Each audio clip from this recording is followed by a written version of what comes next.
Hello students, good morning all of you. How are you all? Today we will talk about the First World War.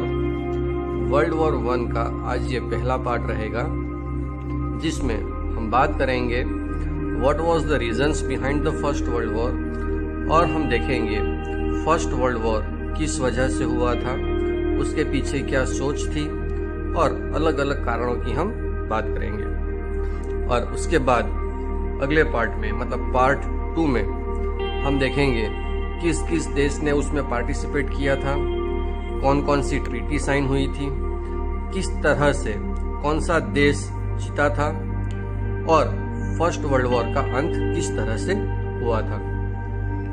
So students, let's start our session. सबसे पहली बात कि first world war को दूसरे किस नाम से जाना जाता है।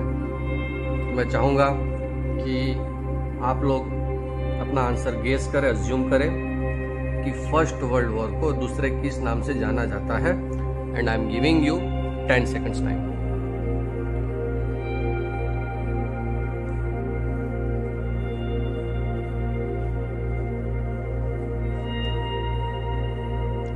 Okay, time up.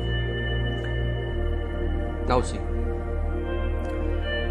First world war को हम great war, global war and war to end all the wars, ये 3 अलग अलग नाम से जानते हैं। तो अब देखना है कि ग्रेट वॉर को, ग्लोबल वॉर और war to end all the wars इसके नाम क्यों रखे गए। तो आइए एक के बाद एक देखते हैं। फर्स्ट है ग्रेट वॉर्स। तो फर्स्ट वर्ल्ड वॉर को ग्रेट वॉर के नाम से भी जाना जाता है। इसकी वजह क्या है, क्यों इसे ग्रेट वॉर के नाम से भी जाना जाता है, तो मैं आपको बताना चाहूँगा कि इसकी एक बहुत बड़ी वजह है कि उस टाइम कैजुअलिटीज बहुत ज़्यादा हुई थी। लगभग 1 crore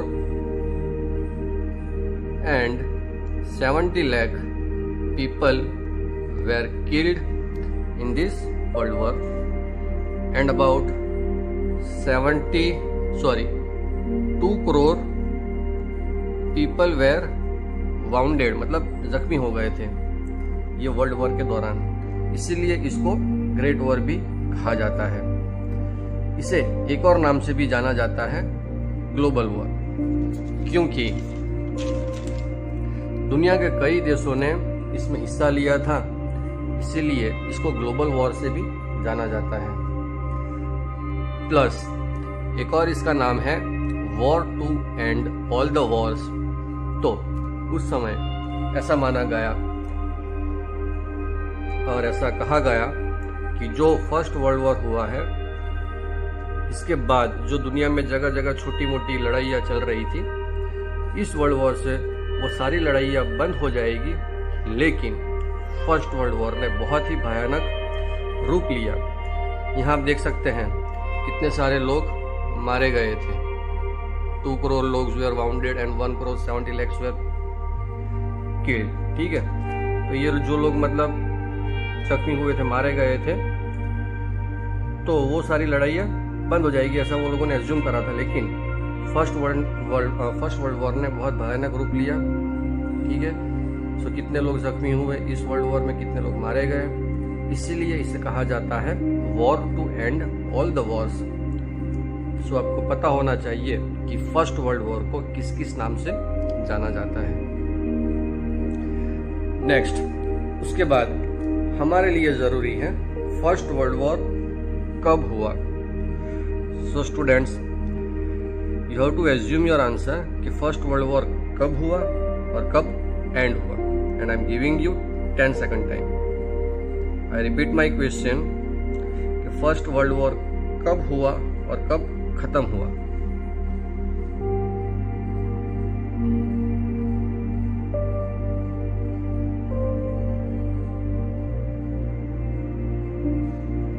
okay, time up. Now see, the war started on 28th July 1914 and it ends 11th November 1918। मतलब 28 जुलाई 1914 को ये वॉर शुरू हुआ था और 11 नवंबर 1918 को ये वॉर एंड हुआ था।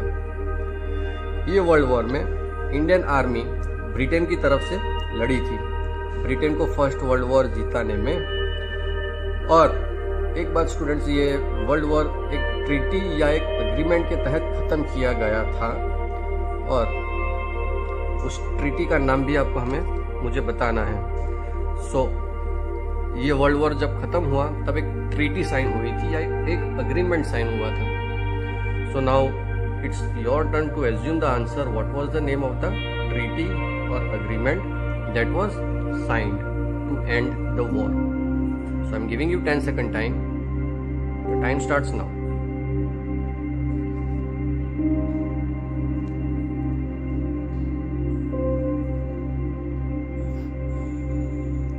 Okay, time up. See, the treaty which was signed to end the war, तो उसका नाम है ट्रीटी ऑफ वर्सेलिस। ठीक है, you have to remember this name, treaty of Versailles. और ये एक ऐसी ट्रीटी थी जो फर्स्ट वर्ल्ड वॉर को एंड करने में साइन की गई थी, राइट। अब यहाँ पर आपके दिमाग में एक सवाल आता होगा कि आखिर फर्स्ट वर्ल्ड वॉर क्यों हुआ और इसकी क्या वजह थी। तो इसके दो रीजंस हैं। फर्स्ट है long term reasons and second is immediate reason. तो अब हम इन दोनों की बात करेंगे। तो चलिए देखते हैं what are the long term reasons. तो लॉन्ग टर्म रीजंस जो थे वो है इंपीरियलिज्म, नेशनलिज्म, मिलिट्रिज्म एंड जो सबसे मोस्ट इम्पॉर्टेंट रीजन है वो है अलायंस सिस्टम, राइट। अब इसको हम थोड़ा थोड़ा ब्रीफली देखेंगे। फर्स्ट है इंपीरियलिज्म। फर्स्ट वर्ल्ड वॉर की वजह थी एम्पायर बिल्डिंग, अपना साम्राज्य बनाने की होड़ लगी हुई थी सारी कंट्रीज में। ज्यादातर देश इस वक्त कोशिश में थे कि कैसे अपना एम्पायर एस्टैब्लिश किया जाए, अपना एम्पायर फैलाया जाए पूरी दुनिया में। So imperialism was only the tendency जिसने ये काम किया। इंपीरियलिज्म का मतलब होता है कि आप किसी और देश पर अपनी अथॉरिटी कायम करो, वहाँ की प्रजा, वहाँ के लोग आपके अंडर रहे, आपकी अथॉरिटी के अंडर रहे, और उस देश पर आपकी टेरिटोरियल अथॉरिटी हो।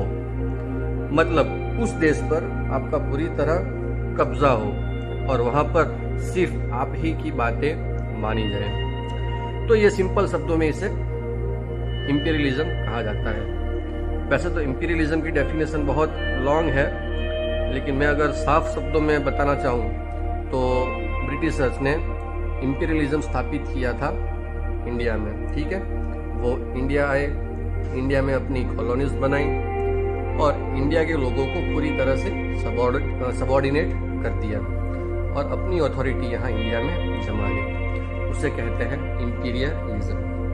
अगर आपको एम्पायर बिल्डिंग करनी है, अगर आपको अपना साम्राज्य स्थापित करना है और उसे पूरी दुनिया में फैलाना है, तो इंपीरियलिज्म टेंडेंसी आपके अंदर होनी चाहिए, राइट। उसके बाद है नेशनलिज्म। अब ये 19th सेंचुरी की बात है कि एक के बाद एक नेशनलिज्म की फीलिंग्स सबके अंदर आने लगी थी। बड़े बड़े राइटर्स हुए, उन्होंने लिखना शुरू किया नेशनलिज्म के बारे में। तो देशों में जो सोल्जर्स थे, जो बड़े बड़े देशों के लीडर्स थे, उनके अंदर नेशनलिज्म की फीलिंग आने लगी कि हमें अपने देश को आगे बढ़ाना है और आगे बढ़ाने के लिए हमें वॉर लड़ने होंगे, वॉर जीतने होंगे, साम्राज्य मतलब स्थापित करना होगा और इसी तरह से हमारा देश महान बनेगा। तो नेशनलिज्म भी एक बहुत बड़ी वजह थी।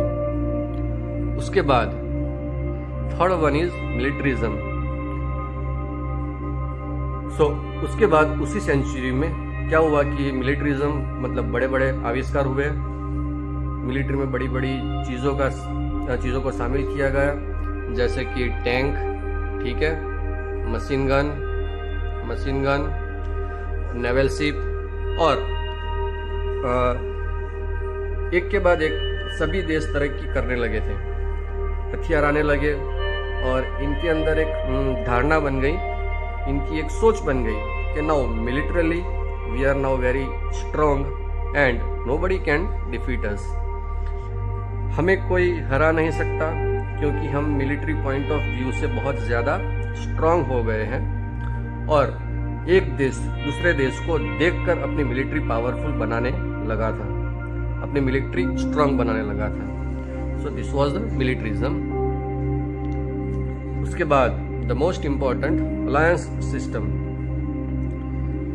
इसे स्टार्ट करने से पहले मैं बता दूं, अलायंस सिस्टम सबसे मोस्ट इंपॉर्टेंट था लॉन्ग टर्म विजन में। आइए देखते हैं उसके बारे में।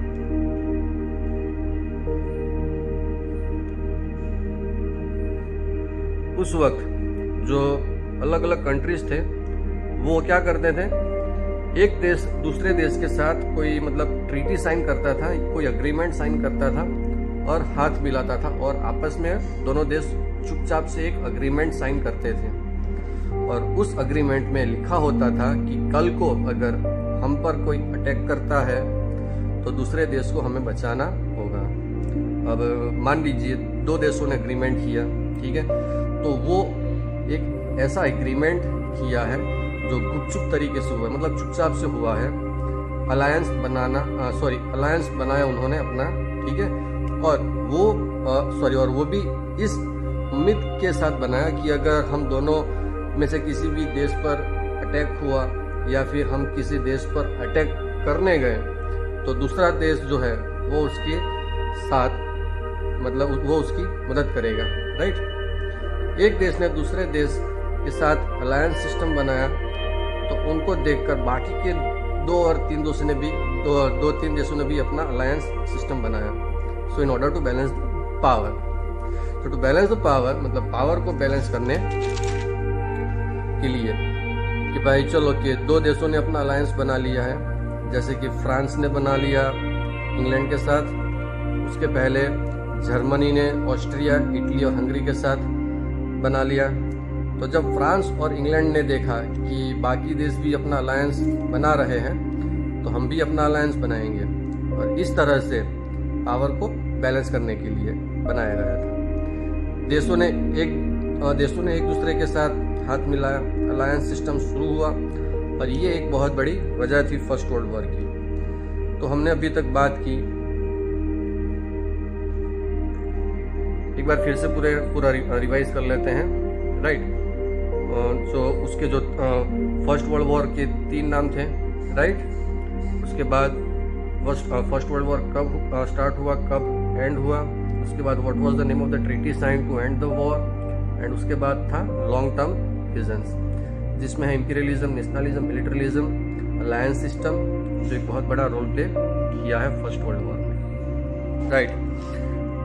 एंड नाउ आई होप कि आपको ये सब समझ आ गया होगा कि बहुत बड़ी वजह क्या रही फर्स्ट वर्ल्ड वॉर की। सभी देश इंपीरियलिज्म की टेंडेंसी लेकर बैठे हुए थे, नेशनलिज्म की भावना हो चुकी थी, मिलिट्री पॉइंट ऑफ व्यू से वो बहुत ज़्यादा स्ट्रांग हो चुके थे और अलायंस सिस्टम ने बहुत बड़ी भूमिका अदा की फर्स्ट वर्ल्ड वॉर में।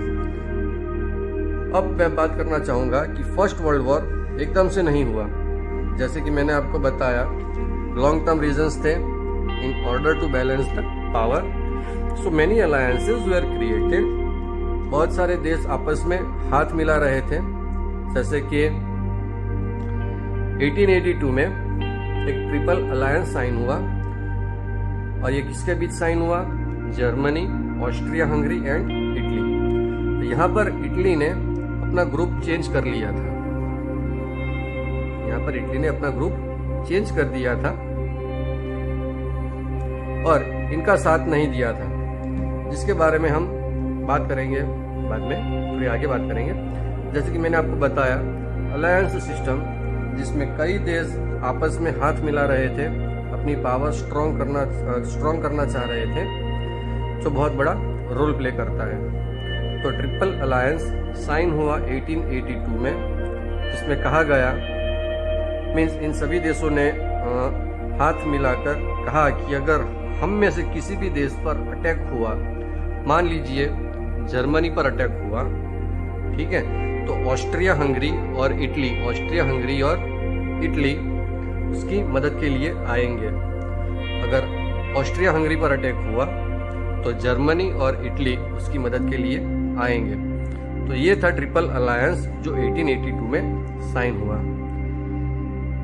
सेम ऐसा ही एक अलायंस साइन हुआ 1904 में भी, और वो अलायंस जो कहलाया एंटेटे कॉर्डियल। ये अलायंस दो देशों के बीच हुआ था, और ये दो देश कौन थे? France and England. मैं फिर से रिपीट करता हूँ, 1904 में फ्रांस एंड इंग्लैंड के बीच एक अलायंस साइन हुआ जिसे कहा गया एंटेटे कॉर्डियल, ठीक है। और फाइनली 1907 में एक और अलायंस साइन हुआ जिसका नाम था ट्रिपल एंटेटे, जिसमें 3 देश थे, ब्रिटेन, रसिया एंड फ्रांस। मैं आपको बताना चाहूंगा कि उस वक्त बहुत सारे अलायंसेस साइन हुए, बहुत सारे देशों ने ट्रीटी साइन की, गुपचुप तरीके से अग्रीमेंट साइन किए, और फर्स्ट वर्ल्ड वॉर जो हुआ था, जो फर्स्ट वर्ल्ड की शुरुआत हुई थी, वो ये दो कंट्रीज के मतलब जो ये दोनों के बीच में हुई थी। एक तो है ट्रिपल अलायंस और ट्रिपल एंटेटे के बीच फर्स्ट वर्ल्ड वॉर हुआ था। अगर हम बात करें अमेरिका की, तो अमेरिका पूरी तरह से एक नेशन बन चुका था, लेकिन अभी तक अमेरिका वॉर में नहीं कूदा था। अमेरिका वॉर में कब आया था उसकी बात हम बाद में करेंगे। तो चलिए एक बार फिर से रिवाइज करते हैं कि कौन से अलायंसेस किस किस देश के बीच साइन हुए और कब हुए। एक बार फिर से रिवाइज कर लेते हैं।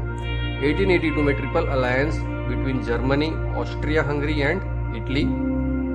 1904 में entente cordiale between France and England. And 1907 triple entente between Britain, Russia and France.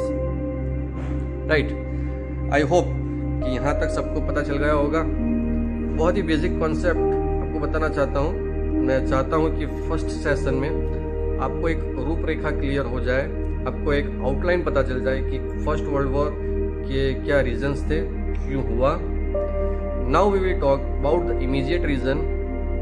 अब हम बात करेंगे फर्स्ट वर्ल्ड वॉर के इमीडिएट रीजन की तरफ कि क्या वजह थी, एकदम से फर्स्ट वर्ल्ड वॉर क्यों हुआ। Here you can see the name of some countries and they are called Balkan countries. यहाँ पर आप देख रहे हैं, एक तो है Croatia, Bosnia, Serbia, Romania and Bulgaria. ये जो मैंने 5 कंट्रीज पे टिक किया है, these are Balkan countries, right. और उसके सराउंडिंग ये 3 मेन कंट्रीज है, Austria Hungary, Russia and Ottoman empire. So students, ये सभी देश मिलकर कहलाते थे बल्कान कंट्रीज। और मैं यहाँ बताना चाहूँगा कि फर्स्ट वर्ल्ड वॉर का जो इमीडिएट रीजन था वो कहीं ना कहीं बल्कान कंट्रीज से जुड़ा हुआ था, उससे रिलेट करता था, जिससे हम अभी देखेंगे। स्टूडेंट्स, ये जो बल्कान कंट्रीज थे, अगर मैं बात करूं, ये जो 3 देश है, Austria Hungary, Russian empire and Ottoman empire, ठीक है, तो ये बहुत ताकतवर देश थे। जैसे कि ऑस्ट्रिया हंगरी, यहाँ पर ऑटोमन एम्पायर है, तो यहाँ पर रशियन एम्पायर है। तो इन देशों के मुकाबले ये बड़े बड़े देश थे, और यहाँ पर ये तीनों देश में होड़ लगी थी कि बल्कान कंट्रीज किसके कब्जे में हो। मतलब ये जो बोस्निया है, क्रोएशिया है, सर्बिया, बुल्गारिया, रोमानिया, ये तीनों के बीच में होड़ लगी थी कि ये बल्कान कंट्रीज किसके अंडर में हो। तो बल्कान कंट्रीज उस वक्त ऑटोमन एम्पायर में, ऑटोमन एम्पायर के अंडर में था। मतलब ये जो भी है, बोस्निया, सर्बिया, रोमानिया, बुल्गारिया, ये सारे जो है वो ऑटोमन एम्पायर के अंडर में थे। लेकिन धीरे धीरे वो आज़ाद होते जा रहे थे। जैसे कि पहले क्रोएशिया आज़ाद हुआ, ठीक है, उसके बाद सर्बिया भी आज़ाद हुआ। तो ये सब देश जब आज़ाद होने लगे तो यहाँ पर बोस्निया ने भी कोशिश की। ये जो दिख रहा है आप यहाँ पे, बोस्निया, उसने भी कोशिश की आज़ाद होने के लिए, किस तरह से भी यहाँ से हम आज़ाद हो जाए और अपना अलग से एक देश बनाए। एक आज़ाद कंट्री बने। और कहीं ना कहीं जो ये सर्बिया है वो बोस्निया की हेल्प कर रहा था इंडिपेंडेंट या आज़ाद होने के लिए। सर्बिया ऐसा कहा जाता है कि बोस्निया की हेल्प कर रहा था इंडिपेंडेंट होने के लिए। और उसी वक्त एक घटना होती है, और वो घटना होती है 28 जून 1914 को, जिसकी वजह से फर्स्ट वर्ल्ड वॉर होता है।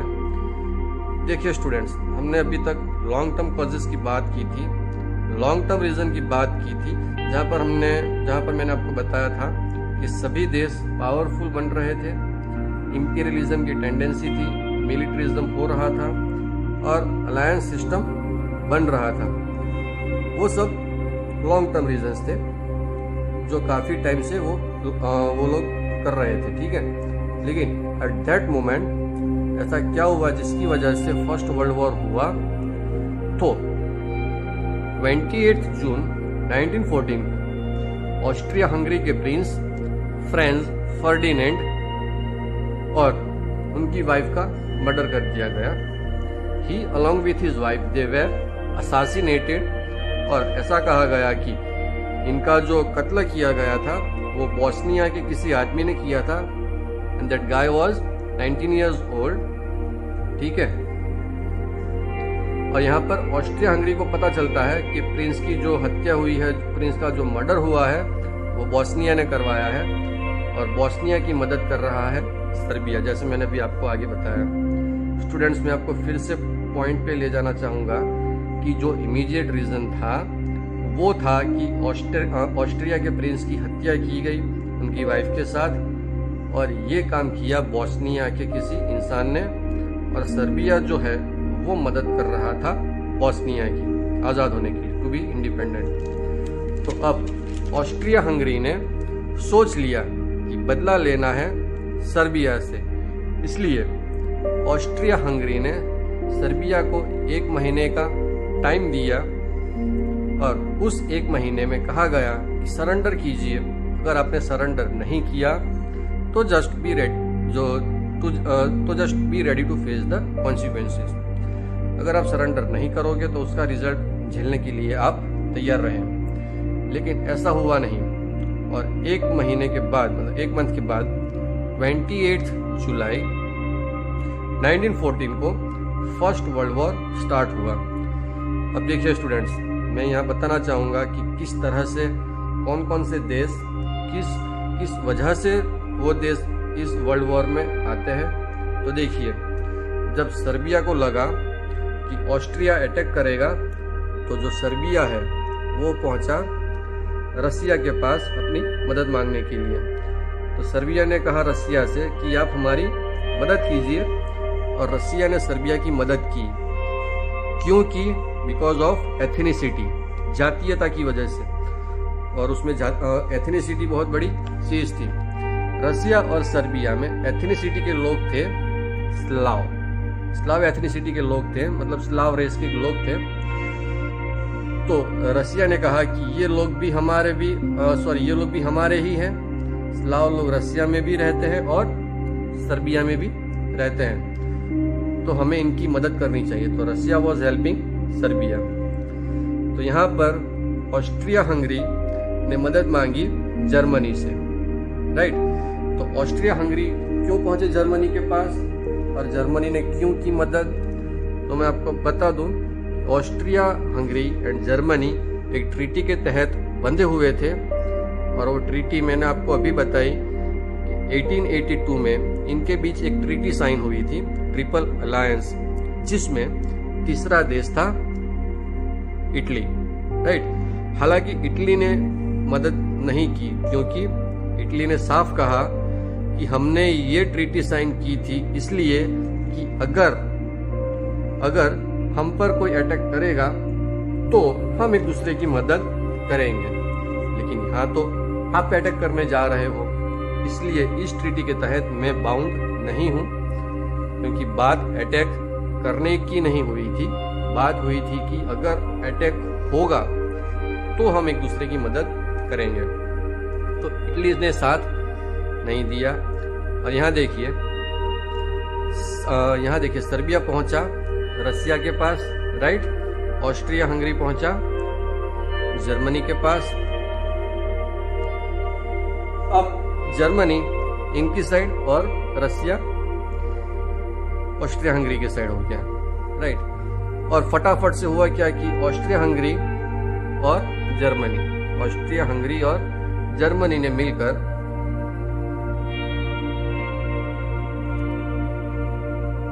अटैक किया सर्बिया ऊपर। जब इन्होंने घोषणा की कि अटैक की सर्बिया के ऊपर, तो वहां पर रसिया भी चुप नहीं रहा। So Russia also declared war on Germany.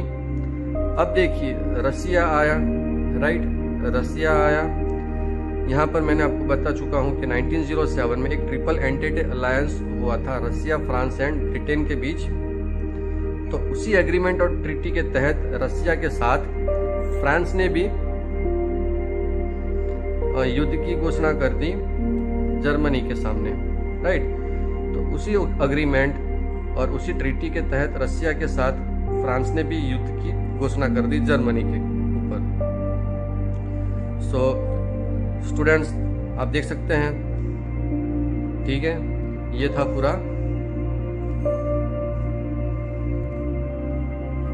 अब किसी तरह से वर्ल्ड वॉर शुरू होता है। इसके लॉन्ग टर्म रीजन हमने देखे, बल्कान कंट्रीज का इश्यू हमने देखा कि क्या एक्चुअली इश्यू था, सर्बिया का इश्यू हमने देखा। तो लॉन्ग टर्म रीजन्स पर हमने बहुत बात की, मिलिट्रिज्म, इंपीरियलिज्म, नेशनलिज्म और अलायंस सिस्टम की। और उसके बाद जो इमीडिएट कॉज था वो ऑस्ट्रिया के प्रिंस की हत्या की गई, उसमें बोस्निया का हाथ था। और उसमें बोस्निया की मदद कर रहा था सर्बिया, इसलिए सर्बिया को धमकी मिली और उसे सरेंडर करने को कहा गया। फिर 1 महीने का टाइम उनको दिया गया, लेकिन सर्बिया ने कोई सरेंडर नहीं किया। फिर सर्बिया ने रसिया से मदद मांगी। रसिया ने एथनिसिटी के बेसिस पर सर्बिया की मदद की। वहाँ पर जर्मनी ने भी एथनिसिटी के बेसिस पर सर्बिया की मदद की। वहाँ पर जर्मनी ने भी मदद की ऑस्ट्रिया हंगरी की, क्योंकि वो अलायंस से बंधे हुए थे। उसके बाद जर्मनी ने वॉर डिक्लेयर कर दिया सर्बिया के ऊपर, तो रसिया ने भी जर्मनी के ऊपर वॉर डिक्लेयर कर दिया, राइट, क्योंकि रसिया और फ्रांस भी एक ट्रीटी के तहत बंधे हुए थे। And one more thing students, जैसे कि ये सारी घटनाएं कब होती है? जुलाई मंथ में, राइट। सारी घटनाएं जो है वो जुलाई मंथ में हुई थी, इसीलिए इस सभी घटनाओं को जुलाई क्राइसिस भी कहा जाता है। जुलाई क्राइसिस भी कहा जाता है, राइट।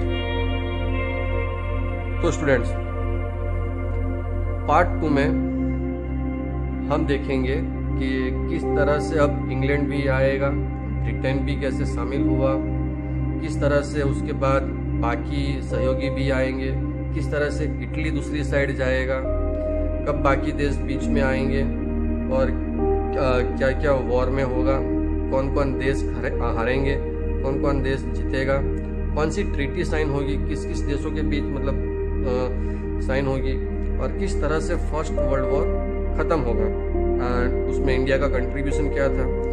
हम उन सब की बातें करेंगे, लेकिन पार्ट 2 में, ठीक है, हमारे अगले वीडियो में। So that's all for today, ठीक है, and thank you and have a nice day.